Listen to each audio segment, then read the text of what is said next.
can't believe this. So many Africans do not know about the apartheid that took place in South Africa, and that's because they don't teach us enough history in school. But I'll not sleep today until I tell you all about it, because it freaking happened in our very own continent and you need to know. We all know Africans suffered before gaining independence, but did you know South Africans arguably suffered the most? Remember how in America, black people were enslaved, segregated and oppressed because of the color of their skin? Well, something very similar happened in South Africa during the colonial era.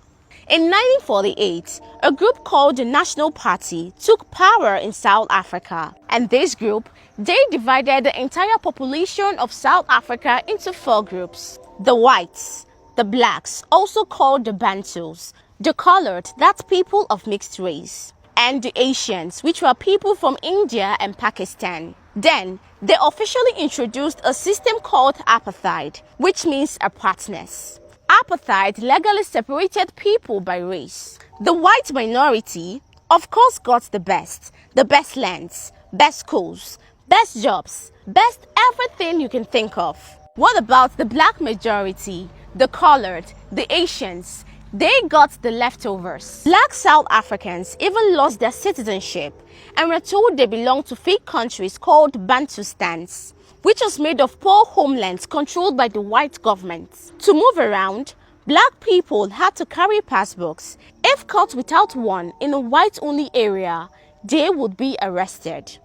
Education was also segregated. Black children were forced into schools designed only to train them for cheap labor jobs. Universities were restricted too.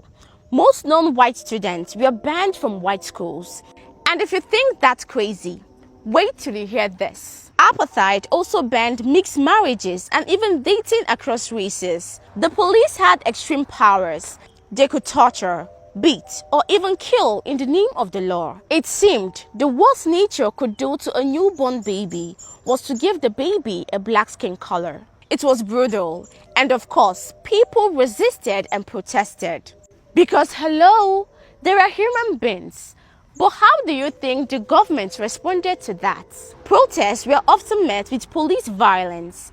In 1960, at Sharperville, police opened fire on peaceful protesters, killing 69 people. In 1976, students in Soweto protested against being forced to learn in a language called Afrikaans. Police shot into the crowds, killing hundreds, including a 12-year-old boy named Hector.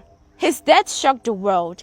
This is actually a real photo of the incident. Then finally, the world decided to step in. South Africa was kicked out of the Commonwealth in 1961. The UN called it a crime against humanity in 1973.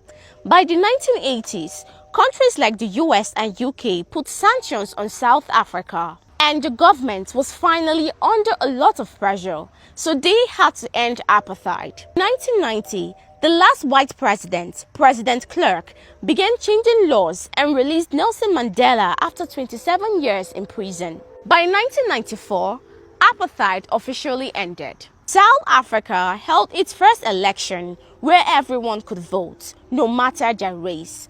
Nelson Mandela became the first black president. It's true apartheid ended, but the scars still remain. And it's not just a South African story. It's a human story.